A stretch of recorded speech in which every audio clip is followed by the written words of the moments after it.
Gurur günümüzdür.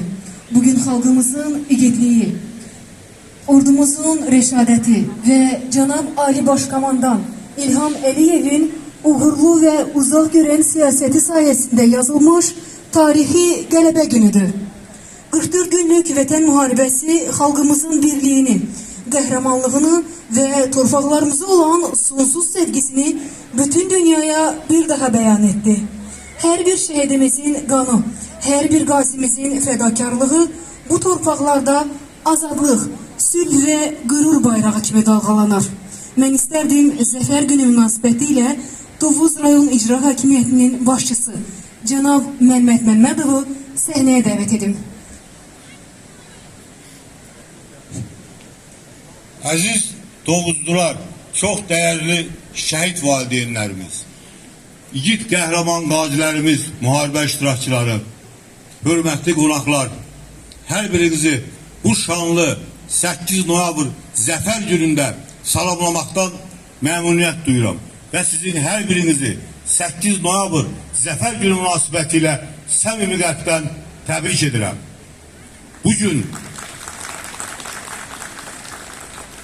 Bugün bizim yaşadığımız bu şanlı Zəfər günü, müasir ve müstəqil Azərbaycanın qurucusu Heydər Əliyevin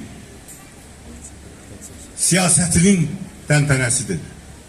Bu siyaset Müzəffər Ali Başkomandanımız İlham Əliyev tərəfindən uğurla, qətiyyətlə yerine getirerek biz bugünkü zəfərə nail olmuşuq. Bu zəfəri bizə şanlı Azərbaycan ordusu, bu zəfəri bizə öz qanını, canı bahasına bu torpaqları azad edən şəhidlərimiz bəxş edib.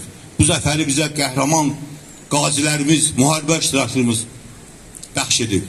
Mən bugünkü bayram günündə bütün şəhidlərimiz qarşısında baş əyirəm. Onların daim xatirəsinin qəlbimizdə əbədi yaşayacağını əminəm və biz ona əminik. Mən bir daha bütün Tovuzluları, bütün xalqımızı rayon icra hakimiyyətinin adından bu şanlı zəfər günü münasibətilə təbrik edirəm. Hər birinizə can sağlığı, uzun ömür arzuluyuram. Yaşasın Azərbaycan dövləti, yaşasın şanlı Azərbaycan ordusu, yaşasın Müzəffər Ali Başkomandanımız. Diqqətinizə görə çox sağ olun. Hörmətli başçımıza səmimi çıxışına görə təşəkkürümüzü bildiririk.